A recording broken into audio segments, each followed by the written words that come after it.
حضرت خدیجہ بن خولید رضی اللہ تعالی عنہ زوجہ رسول اور مکہ کی معزز اور اعلیٰ نسب خاتون خدیجہ بن خولید، پیدائش 556 عیسوی، وفات 30 اپریل 619 عیسوی، مکہ کی ایک معزز مالدار عالی نسب خاتون جن کا تعلق عرب کے قبیلہ قریش سے تھا، جو حسن صورت و سیرت کے لحاظ سے طاہرہ کے لقب سے مشہور تھی۔ انہوں نے محمد صلی اللہ علیہ وسلم کو تجارتی کاروبار میں شریک کیا اور کئی مرتبہ اپنا سامان تجارت دے کر بیرون ملک بھیجا۔ وہ آپ صلی اللہ علیہ وسلم کی تاجرانہ حکمت، دیانت، صداقت، محنت اور اعلیٰ اخلاق سے اتنی متاثر ہوئی کہ آپ نے حضرت حضور صلی اللہ علیہ وسلم کو شادی کا پیغام بھجوا دیا، جس کو حضور صلی اللہ علیہ وسلم نے اپنے بڑوں کے مشورے سے قبول فرمایا۔ اس وقت ان کی عمر 40 سال تھی، جبکہ حضور صلی اللہ علیہ وسلم صرف 25 سال کے تھے۔ خدیجہ نے سب سے پہلے اسلام قبول کیا اور پہلی ام المومنین ہونے کی سعادت حاصل کی، اور 25 سال نبی اکرم صلی اللہ علیہ وسلم کی اکلوتی زوجہ اور غم گسار شدید ترین مشکلات میں ساتھی تھی۔ بقیہ تمام ازواج نبی ان کی وفات کے بعد زوجہ بنی۔ نبی صلی اللہ علیہ وسلم کی ساری اولاد خدیجہ سے پیدا ہوئی، اور صرف ابراہیم جو ماریہ قبطیہ سے تھے، جو اسکندریہ کے بادشاہ اور قبطیوں کے بڑے کی طرف سے نبی صلی اللہ علیہ وسلم کو بطور ہدیہ پیش کی گئی تھی۔ خدیجہ نے 10 نبی کو انتقال فرمایا۔ نام و نسب: خدیجہ نام اور بنت ام ہند، کنیت طاہرہ، لقب، سلسلہ نسب یہ ہے: خدیجہ بن خولید بن اسد بن عبد العزیٰ بن قصی پر پہنچ کر ان کا خاندان رسول اللہ صلی اللہ علیہ وسلم کے خاندان سے مل جاتا ہے۔ والدہ کا نام فاطمہ بنت زائدہ تھا۔ یوئی بن غالب کے دوسرے بیٹے عامر کی اولاد تھی۔ خدیجہ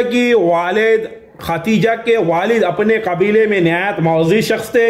مکہ آ کر اقامت کی عبد الدارین ابن قصی کے جوان، جو ان کے ابن ام تھے، حلیف بنے اور یہی فاطمہ بن زائدہ سے شادی کی، جن کے بطن سے عام الفیل سے 15 سال قبل خدیجہ پیدا ہوئی۔ سن شعور کو پہنچی تو اپنے پاکیزہ اخلاق کی بنا پر طاہرہ کے لقب سے مشہور ہوئی۔ شجرہ نسب: خدیجہ بن خولید بن اسد بن عبد العزیٰ بن قصی بن کلاب بن مروہ بن کعب بن لوئی بن غالب بن فہر بن مالک بن نظر بن کنانہ۔ حضرت خدیجہ کی والدہ کا نام فاطمہ بن زید بن اسم بن روحہ بن حجر بن عبد بن معیس بن عامر بن لوئی تھا۔ فاطمہ کی ماں کا نام حالہ بن عبد مناف بن حارث بن عبد منکب بن عمرو بن معیس بن عامر بن لوئی تھا۔ اہل تشیع محققین کے مطابق آپ کی پہلی کوئی شادی نہ ہوئی تھی اور صرف نبی اکرم صلی اللہ علیہ وسلم آپ کے اکلوتے شہر تھے، مگر اہل سنت کے تاریخ نویسوں کے بقول آپ کے والد گرامی نے ان کی اعلیٰ صفات کا لحاظ رکھ کر ان کی شادی کے لیے ورقہ بن نوفل کو، جو برادر زادہ اور تورات و انجیل کے بہت بڑے عالم تھے، کو منتخب کیا، لیکن پھر کسی وجہ سے یہ نسبت نہ ہو سکی اور ابو حالہ ہند بن بناش بن تمیم سے نکاح ہو گیا۔ ابو حالہ کے بعد عتیق بن عابد مخزوم کے عقد نکاح میں آئی۔ اسی زمانے میں حرف الفجار چھڑی، جس میں خدیجہ کے والد لڑائی کے لیے نکلے اور مارے گئے، عام الفیل سے 20 سال بعد کا واقعہ ہے۔ باپ اور شوہر کے مرنے سے خدیجہ کو سخت دقت واقع ہوئی۔ معاش تجارت تھی جس کا کوئی نگراں نہ تھا، تاہم اپنے اعضاء تجارت دے کر بھیجتی تھی۔ ایک دفعہ مال کی روانگی کا وقت ابو طالب نے محمد بن عبداللہ سے کہا کہ تم کو خدیجہ سے جا کر ملنا چاہیے، ان کا مال شام جائے گا، بہتر ہے کہ تم بھی ساتھ لے جاتے۔ میرے پاس ابھی روپیہ نہیں، ورنہ میں خود تمہارے لیے سرمایہ مہیا کر دیتا۔ رسول اللہ صلی اللہ علیہ وسلم کی شہرت امین کے لقب سے تمام مکہ میں تھی، اور آپ کے حسن معاملت، راست بازی، صدق و دیانت اور پاکیزہ اخلاقی کا چرچہ عام تھا۔ خدیجہ کو اس گفتگو کی خبر ملی تو فوراً پیغام بھیجا کہ آپ میرا مال تجارت لے کر شام جائے، جو معاوضہ اوروں کو دیتی ہو آپ کو اس کا مضاعف دوں گی۔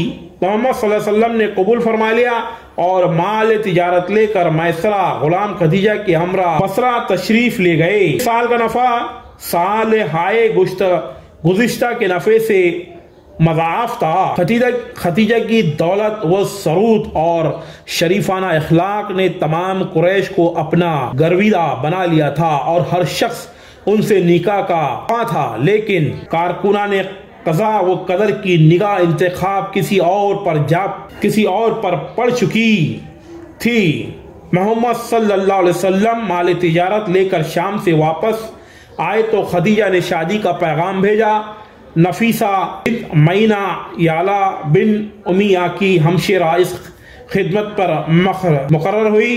آپ صلی اللہ علیہ وسلم نے منظور فرمایا اور شادی کی تاریخ مقرر ہو گئی۔ خدیجہ کے والد اگرچہ وفات پا چکے تھے، تاہم ان کے چچا عمرو بن اسد زندہ تھے۔ عرب میں عورتوں کو یہ آزادی حاصل تھی کہ شادی بیاہ کے متعلق خود گفتگو کر سکتی تھی۔ اسی بنا پر خدیجہ نے چچا کے ہوتے ہوئے خود براہ راست تمام مراتب طے کیے۔ تاریخ معین پر ابو طالب اور تمام روسائے خاندان، جن میں آپ کے بہنوئی اور نبی اکرم صلی اللہ علیہ وسلم کے چچا حمزہ بن عبد المطلب بھی تھے، خدیجہ کے مکان پر آئے، اور حضرت خدیجہ نے بھی اپنے خاندان کے چند بزرگوں کو جمع کیا تھا۔ ابو طالب نے خطبہ نکاح پڑھا۔ عمرو بن اسد کے مشورے سے 500 طلائی درہم مہر مقرر پایا، اور خدیجہ طاہرہ حرم نبوت ہو کر پہلی ام المومنین کے شرف سے ممتاز ہوئیں۔ اس وقت محمد صلی اللہ علیہ وسلم 25 سال کے تھے اور خدیجہ کی عمر 40 برس کی تھی۔ یہ بعثت سے 15 سال قبل کا واقعہ ہے۔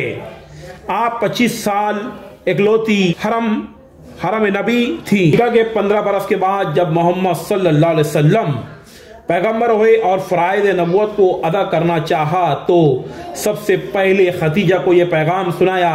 وہ سننے سے پہلے مومن تھی، کیونکہ ان سے زیادہ آپ صلی اللہ علیہ وسلم کے صدق و دعوے کا کوئی شخص فیصلہ نہ کر سکتا تھا۔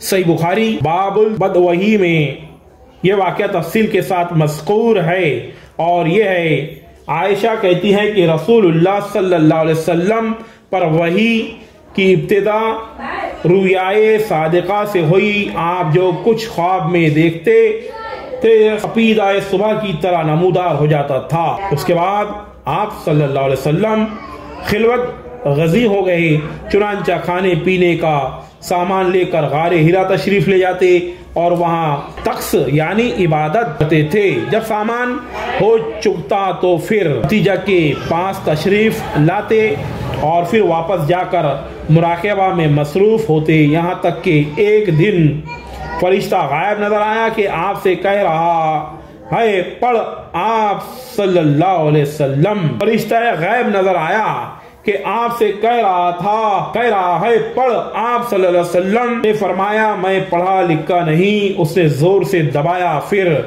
مجھ کو چھوڑ دیا اور کہا پڑھ، تو میں نے پھر کہا کہ میں پڑھا لکھا نہیں۔ پھر اس نے دوبارہ زور سے دبایا اور چھوڑ دیا اور کہا پڑھ، پھر میں نے کہا میں پڑھا لکھا نہیں۔ اسی طرح تیسری دفعہ دبا کر کہا کہ پڑھ اس خدا کا نام جس نے کائنات کو پیدا کیا، جس نے آدمی کو گوشت کے لوتڑے سے پیدا کیا۔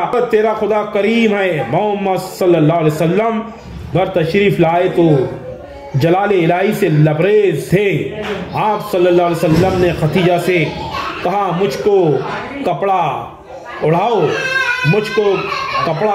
لوگوں نے کپڑا اڑا دیا تو ہیبت کم ہوئی۔ پھر خدیجہ سے تمام واقعہ بیان کیا اور کہا مجھ کو ڈر ہے۔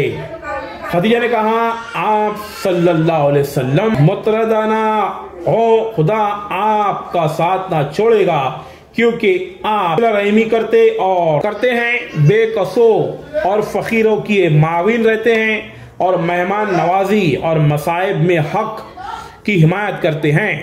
پھر وہ آپ کو اپنا چچا زاد بھائی ورقہ بن نوفل کے پاس لے گئی، جو مذہباً نصرانی تھے، عبرانی زبان جانتے تھے اور عبرانی زبان میں انجیل لکھا کرتے تھے۔ اب وہ بوڑھے اور نابینا ہو گئے تھے۔ خدیجہ نے کہا اپنے بھتیجے محمد صلی اللہ علیہ وسلم کی باتیں سنو۔ بولے ابن الاخ تو نے کیا دیکھا؟ محمد صلی اللہ علیہ وسلم نے واقعے کی کیفیت بیان کی تو کہا یہ وہی ناموس ہے جو موسیٰ پر اترا تھا۔ کاش مجھ میں اس وقت قوت ہوتی اور زندہ رہتا جب آپ کی قوم آپ کو شہر بدر کرے گی۔ محمد صلی اللہ علیہ وسلم نے پوچھا کیا یہ لوگ مجھے نکال دیں گے؟ ورقہ نے جواب دیا ہاں، جو کچھ آپ پر نازل ہوا جب کسی پر نازل ہوتا ہے تو دنیا اس کے دشمن ہو جاتی ہے، اور اگر اس وقت تک میں زندہ رہا تو تمہاری وزنی مدد کروں گا۔ اس کے بعد ورقہ کا بہت جلد انتقال ہو گیا اور وہی کچھ دنوں کے لیے رک گئی۔ اہل تشیع اس سارے واقعے کو غلط جانتے ہیں اور توہین رسالت قرار دیتے ہیں۔ اس وقت تک نماز پنجگانہ فرض نہ تھی۔ محمد صلی اللہ علیہ وسلم نوافل پڑھا کرتے تھے۔ خدیجہ بھی آپ کے ساتھ نوافل میں شرکت کرتی تھی۔ ابن سعد کہتے ہیں محمد صلی اللہ علیہ وسلم اور خدیجہ ایک عرصے تک خفیہ طور پر نماز پڑھا کرتے۔ عفیف کندی سامان خریدنے کے لیے مکہ آئے اور عباس بن عبد المطلب کے گھر میں فروخت ہوئے۔ صبح کے وقت ایک دن کعبہ کی طرف نظر تھی، دیکھا ایک نوجوان آیا اور آسمان کی طرف قبلہ رخ کھڑا ہو گیا۔ پھر ایک لڑکا اس کے داہنی طرف کھڑا ہوا، پھر ایک عورت دونوں کے بیچ کھڑی ہوئی۔ نماز پڑھ کر یہ لوگ چلے گئے تو عفیف نے عباس سے کہا کہ کوئی عظیم شان واقعہ پیش آنے والا ہے۔ عباس نے جواب دیا ہاں۔ کہا جانتے ہو یہ نوجوان کون ہے؟ یہ میرا بھتیجا محمد ہے، یہ دوسرا بھتیجا علی ہے، اور یہ محمد صلی اللہ علیہ وسلم کی بیوی خدیجہ ہے۔ میرے بھتیجے کا خیال ہے کہ اس کا مذہب پروردگار عالم کا مذہب ہے اور جو کچھ کرتا ہے اس کے حکم سے کرتا ہے۔ دنیا میں جہاں تک مجھ کو علم ہے اس خیال کے صرف یہی 3 شخص ہیں۔ سب تاریخ نگاروں نے اس واقعے کو اور ایسے متعدد واقعات کو نقل کیا، مگر عقیلی اور اس روایت کو ضعیف سمجھتے ہیں، لیکن اس کے ضعیف ہونے کی کوئی وجہ نہیں۔ درایت کے لحاظ سے اس میں کوئی خرابی نہیں۔ روایت کی خطیص سے اس کی ثبوت کے متعدد طریق ہیں۔ محدث ابن سعد نے اس کو نقل کیا، بغوی، ابو لعلا اور عیسائی نے اس کو اپنے کتابوں میں جگہ دی۔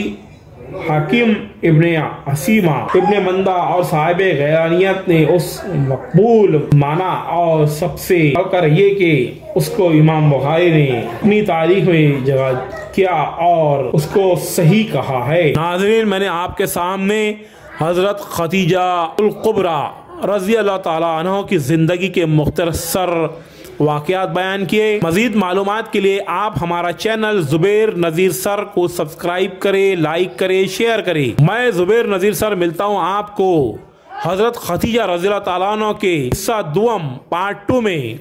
اللہ حافظ۔